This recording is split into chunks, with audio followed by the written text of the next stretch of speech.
జై శ్రీరామ్, అందరికీ నమస్కారం. వెల్కమ్ టు న్యూస్ అఖండ. నేను మీ కస్తూరి శ్రీధర్. సోషల్ మీడియాలో ఎవరైతే యాక్టివ్గా ఉంటారో ఆ ప్రతి ఒక్క జాతీయవాది కూడా ఒక అద్భుతమైన శుభవార్తతో ఒకటి తీసుకొచ్చిన. అసలు విషయానికి వస్తే ఈ విషయం అసలు ఏ విధంగా చెప్పాలో కూడా మాకు అర్థం కావడంలే. అంత సంతోషకరమైన వార్త ఇది. అసలు ఈ విషయంలో ఉత్తరప్రదేశ్ ముఖ్యమంత్రి యోగి ఆదిత్యనాథ్ గారిని ఏ విధంగా పొగడాలో కూడా నాకైతే అర్థం కావడంలే. అంత అద్భుతమైన వార్త. నిజంగా యోగి ఆదిత్యనాథ్ లాంటి నాయకుడు దొరకడం మన అదృష్టం అనే చెప్పుకోవాలి.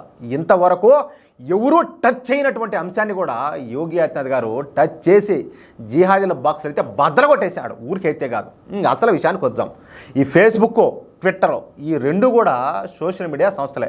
సహజంగా మనము అంటే ఇప్పుడు చదువుకున్న యువతున్నారో వీళ్ళు ఫేస్బుక్ను, ట్విట్టర్ను ఎక్కువగా ఉపయోగిస్తూ ఉంటారు. ఈ ఫేస్బుక్ అదేవిధంగా ట్విట్టర్లను ఉపయోగించుకునే 2014లో నరేంద్ర మోడీ గారు ఘన విజయం సాధించారు. అంటే సోషల్ మీడియాకున్న పవర్ అది. మీడియా సపోర్ట్ లేకపోయినప్పటికీ కూడా ఈ ఫేస్బుక్, ట్విట్టర్ వంటి సోషల్ మీడియాల ద్వారానే నరేంద్ర మోడీ గారు 2014లో ఘన విజయం సాధించారు. నేను ఇప్పుడు ఇంకొక మాట చెప్పాలా, అప్పుడప్పుడే సోషల్ మీడియా ఏంటంటే బాగా డెవలప్ అవుతున్నది. ఇంకో విషయం చెప్పనా, అప్పుడు ఈ రిస్ట్రిక్షన్స్, ఈ లాకులు చేయడము, ఈ కంప్లైంట్లు చేయడం అవన్నీ ఏం కూడా లేవు. ఫ్రీగా స్వేచ్ఛగా ప్రతి ఒక్కరు కూడా పోస్టులు పెట్టుకోగలుగుతూ ఉన్నారు. నిజాలను నిర్భయంగా మాట్లాడగలుగుతూ ఉన్నారు, పంచుకోగలుగుతూ ఉన్నారు. కాబట్టి 2014లో ఈ సోషల్ మీడియా ప్రభావం భారతీయ జనతా పార్టీకు, నరేంద్ర మోడీ గెలుపుకు ఎంతగానో ఉపయోగపడినాయి. దాంట్లో అయితే డౌటే లే. కానీ ఏంటంటే రాను రాను ఈ ఫేస్బుక్, ట్విట్టర్ల సోషల్ మీడియా సైట్లలో ఈ జాతీయవాదుల అకౌంట్లు, అదేవిధంగా ఈ రైట్ వింగ్ అకౌంట్లు, అదేవిధంగా బీజేపీ మద్దతుదారుల అకౌంట్లు, హిందూ కార్యకర్తల అకౌంట్లు వీటి రీచ్ అయితే తగ్గిపోవడం ప్రారంభమైంది. ఇక మొన్నటి పార్లమెంట్ ఎన్నికల ముందు, అంటే ఇప్పుడు 2024లో జరిగినటువంటి పార్లమెంట్ ఎన్నికల ముందు మన జాతీయవాదుల అకౌంట్లు, రైట్ వింగ్ అకౌంట్లు, బీజేపీ మద్దతుదారుల అకౌంట్లు, హిందూ కార్యకర్తల అకౌంట్లు ఈ రీచ్ అయితే పూర్తిగా పడిపోయింది. అంతేకాకుండా నిజాయితీగా నడిచే పేజ్ల రీచ్ కూడా సడన్గా అధపాతాళానికి పడిపోయింది.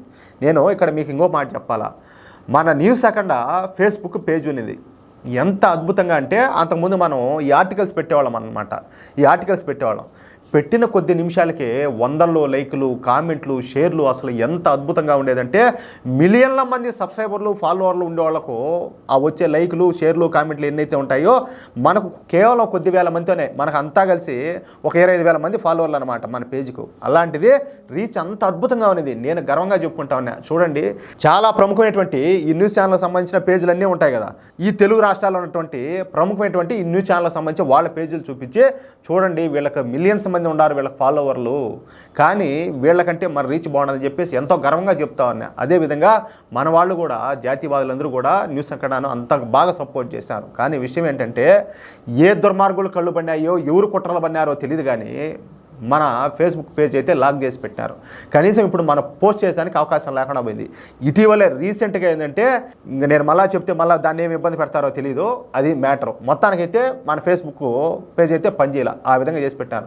నేను ఎంతోమందిని అడిగినా ఏ విధంగా దీన్ని మళ్ళీ రికవర్ చేయాలా, ఏ విధంగా దీన్ని మళ్ళీ సంపాదించాలా, ఎట్లా మళ్ళీ ఇది వర్క్ చేస్తుందని చెప్పేసి ఎంతోమందిని అడిగినా. కానీ నా బాధగానే మిగిలిపోయింది, కానీ ఆ సమస్యకు ఎటువంటి పరిష్కారం కూడా దొరకలా. అదేవిధంగా ఇక ఈ విషయంలో మన జాతీయవాదులు, అదేవిధంగా రైట్ వింగు, హిందూ యాక్టివిస్టులు, బీజేపీ సానుభూతి పరుల అకౌంట్లు కూడా ఆ రీచ్ సడన్గా పడిపోవడంతో అసలు ఏం జరుగుతుందో ఎవరికి కూడా అందుబట్ల. మన వాళ్ళు ఎంత గగ్గోలు పెట్టినా, ఎంత బాధపడినా కూడా ఫలితం లేకుండా పోయింది. చెప్పాలంటే మనల్ని పట్టించుకునే నాదుడే లేకుండా పోయినాడు. ఎవరికి చెప్పాలా, పార్టీ వాళ్ళకి చెప్పినా పట్టించుకోరు, లేకపోతే ఎవరిని అడగాలో తెలియదు, ఏం చేయాలో తెలియదు, ఎవరు కుట్రలు పడినారో, ఎవరి వల్ల ఏ దుర్మార్గుల దుష్టులు కళ్ళుబడి ఈ విధంగా జరుగుతుందో కూడా తెలియదు. కానీ అయితే నష్టం అయితే జరిగింది. చెప్పాలంటే భారతీయ జనతా పార్టీకి మన 2024లో జరిగినటువంటి పార్లమెంట్ ఎన్నికల్లో భారతీయ జనతా పార్టీకి మెజార్టీ తగ్గడానికి కారణం కూడా ఈ సోషల్ మీడియా ప్రభావమే. ఒక పక్క కాంగ్రెస్ వాళ్ళ అబద్ధ ప్రచారాలు, ఇంకో పక్క ఏంటంటే ఇదిగో ఇప్పుడు నేను చెప్పినటువంటి జాతీయవాదుల పేజీల రీచ్లు అన్నీ కూడా తగ్గిపోవడం, సోషల్ మీడియా అకౌంట్ రీచ్ అంతా కూడా తగ్గిపోవడం. కానీ ఒకే ఒక వ్యక్తి ఈ విషయం మీద దృష్టి సారించారు. ఆయనే ఉత్తరప్రదేశ్ ముఖ్యమంత్రి యోగి ఆదిత్యనాథ్ గారు. మొన్నటి పార్లమెంట్ ఎన్నికల్లో దేశంలోని అన్ని రాష్ట్రాల్లో మాదిరిగానే ఉత్తరప్రదేశ్లో కూడా జాతీయవాదులు, అదేవిధంగా ఈ రైట్ వింగు, హిందూ యాక్టివిస్టులు, బీజేపీ మద్దతుదారుల అకౌంట్లు ఈ పేజీల రీచ్ అయితే దారుణంగా పడిపోయింది. ఫలితంగానే ఉత్తరప్రదేశ్లో బీజేపీ వాయిస్ను సరిగ్గా వినిపించలేకపోయినారు. ఇక్కడ మనం గుర్తుంచుకోవాల్సిన మరొక విషయం ఏంటంటే మీడియా సపోర్టు బీజేపీకి ఉండదు. ఎందుకంటే వాళ్ళకు బాగా కావాలా, ఆ ఇచ్చే వాళ్ళు ఇచ్చారు, వాళ్ళకు ఫేవర్గా మాట్లాడతారు. కాబట్టి బీజేపీకి సపోర్ట్ చేసే మీడియా ఉండదు. నేను ఇంకో మాట చెప్తున్నా, ఇప్పుడు మనలాంటి యూట్యూబ్ ఛానల్స్ ఉంటాయి, ఎవరైనా ఈ విధంగా మాట్లాడతారు. ఎంత మాత్రం మనోళ్ళు సపోర్ట్ చేస్తారనేది కూడా అది కూడా ఒక క్వశ్చన్ మార్కే. మనం ఎన్నో కష్టాలు, నష్టాలు, బాధలు, శ్రమలు, రిస్కులు అన్నీ ఓర్చుకొని కూడా కష్టపడతా ఉంటే భంగపడుకోవాలి. అయ్యా దయచేసి ప్రతి ఒక్కరు కూడా లైక్ చేయండి, కామెంట్ చేయండి, షేర్ చేయండి, సబ్స్క్రైబ్ చేయండి అని చెప్పేసి కాళ్ళు గడ్డాలు పట్టుకోవాలి. అయినా కూడా మనోళ్ళు ఏంటంటే అదొక ఇదనమాట. మళ్ళీ వీళ్ళు ఏం మాట్లాడతారు, కనీసం బీజేపీకి సరైన మీడియా లేదంటారు, లేకపోతే సరైన జాతీయవాద ఛానల్స్ లేదంటారు, అదిగో వాళ్ళు ఛానల్ పెట్టాలా, వీళ్ళు ఛానల్ పెట్టాలా, అటు చేయాలి ఇటు చేయాలని చెప్పి లేనిపోయిన సలహాలన్నీ ఇస్తారు. తీరా మనలాంటి వాళ్ళు ఎవరైనా ముందుకు వస్తే ఎంత మాత్రం సపోర్ట్ చేస్తారో అది కూడా క్వశ్చన్ మార్కే. అందుకే మొన్న ఉత్తరప్రదేశ్లో బీజేపీకు ఘోరమైన ఫలితాలు అయితే చవిచూడాల్సి వచ్చింది. అయితే 2 నెలల క్రితం ఉత్తరప్రదేశ్లోని సోషల్ మీడియా ఇన్ఫ్లుయెన్స్తో యోగి ఆదిత్యనాథ్ గారు సమావేశమైనారనమాట. ఈ సమావేశంలో మన సోషల్ మీడియా ఇన్ఫ్లుయెన్సర్లు ఈ జరిగినటువంటి విషయాన్ని యోగి ఆదిత్యనాథ్కు తెలియజేశారు. సడన్గా మా అకౌంట్ రీచ్ అయితే పడిపోయిందని, అంతేకాకుండా అనేక రైట్ వింగ్ పేజీలు కూడా సస్పెండ్ అయ్యాయని మన రైట్ వింగ్ ఇన్ఫ్లుయెన్సర్లు యోగి ఆదిత్యనాథ్ గారికి పోసగుచ్చినట్టు వివరించారు. అంతే, ఇక సోషల్ మీడియా విషయమై యోగి ఆదిత్యనాథ్ గారు రహస్యంగా ఒక టీంను ఫామ్ చేశారు. చూడండి, ఇదే ముందు చూపంటే అదే ఒక దమ్మున్న వ్యక్తికి ఇలాంటి ఆలోచనలు వస్తాయి. ఈ టీంలో ఏంటంటే పోలీసులు, cyber experts, social media experts వాళ్ళతో ఈ టీంని అయితే సిద్ధం చేశారు. అంతే, ఇక ఈ టీం పని అయితే అది చేయడం ప్రారంభించింది. రహస్యంగా తమ ఇన్వెస్టిగేషన్ అయితే స్టార్ట్ చేశారు వీళ్ళు. అంతే, ఇక అందరూ కూడా బెత్తరపోయేటటువంటి విషయాలు వెలుగులోకి వచ్చాయి. ఎంతగా ఏందో తెలిసిన, ఈ జాతీయవాదులకు, ఈ రైట్ వింగ్ కార్యకర్తలకు, హిందూ యాక్టివిస్టులకు, బీజేపీ మద్దతులకు వ్యతిరేకంగా ఒక అతి పెద్ద టీంను కొంతమంది తయారు చేశారంట. ఈ విధంగా ప్రతి రాష్ట్రంలో కూడా మన జాతీయవాదులకు వ్యతిరేకంగా అతి పెద్ద టీములను ఫామ్ చేశారు. వీళ్ళ సంఖ్య వేలల్లో ఉంటుందని చెప్పేసి ఒక అంచనా.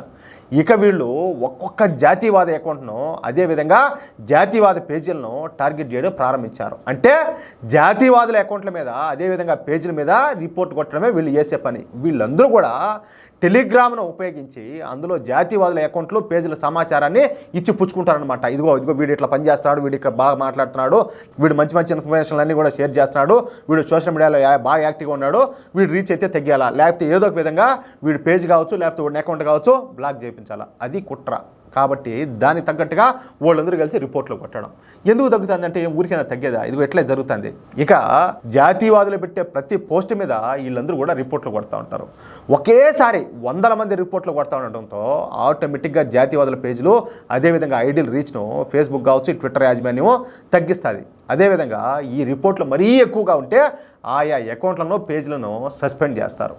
ఇప్పుడు ఏది మన ఫేస్బుక్ పేజ్ ఏంది కదా, న్యూస్ అక్కడ, ఆ మాదిరిగా ఇప్పుడు ఈ విషయాన్ని యోగి స్పెషల్ టీం అయితే గుర్తించింది.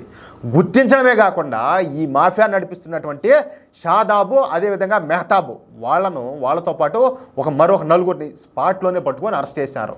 వీళ్ళంతా కూడా మీకు అర్థమవుతుంది కదా, ఓళ్ళే అంతా కూడా జాంబీగాళ్ళే అనమాట. ఇంకంటే జాంబీల మనస్తత్వం. అంటే మన దేశంలోని జాతీయవాదుల అకౌంట్ల పేజీలను టార్గెట్ చేస్తూ ఒక వర్గం జిహాదీలు అయితే ప్రతిరోజు కూడా సోషల్ మీడియాలో పనిచేస్తున్నారనమాట. ఇక వీళ్ళను టీములుగా ఎవరు ఫామ్ చేసినారు, వీళ్లకు నిధులు ఎక్కడి నుంచి వస్తున్నాయి, ఈ మాఫియాలలో ఎవరెవరు పాలు పంచుకుంటున్నారనేది త్వరలోనైతే తేలనుండాలి. అంటే మొదట తీగనైతే యోగి టీం అయితే పట్టుకునిందనమాట. ఇక ఈ తీగ లాగితే డొంకంతా కదులుతుంది. ఈ విషయంలో మాత్రం యోగి ఆదిత్యనాథ్ గారు చూపించిన చొరవకు ఆయనకు ఏల పొర్లు దండాలు పెట్టినా కూడా తక్కువే అని చెప్పుకోవాలా. మీకు గనక ఈ న్యూస్ గనక నచ్చినట్లయితే, అదేవిధంగా నేను చెప్పింది కరెక్ట్ అని మీరు భావిస్తే ఈ న్యూస్ను తప్పనిసరిగా నలుగురికి షేర్ చేయండి. అదేవిధంగా మీ యొక్క అమూల్యమైన అభిప్రాయాలను ప్రతి ఒక్కరు కూడా కామెంట్ రూపంలో తెలియజేయండి. జై శ్రీరామ్.